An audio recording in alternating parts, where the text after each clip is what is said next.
สิใส่อยู่ตรงนั้นของนั่นเอากบน้อยอันนี้ก็เอากบว้าย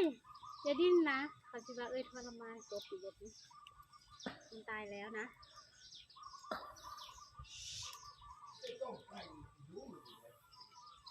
เอาเมื่อคืนก็คือต้มไก่อยู่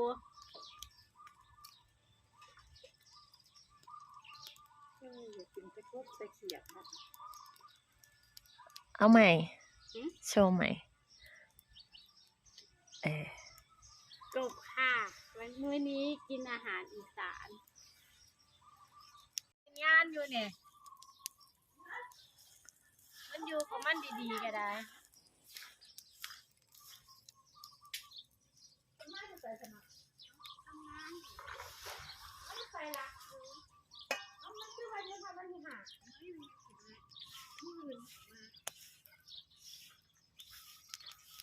พอแล้ว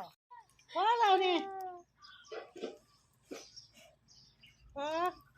โอเคไปจี้คักหลายเมื่อก่อน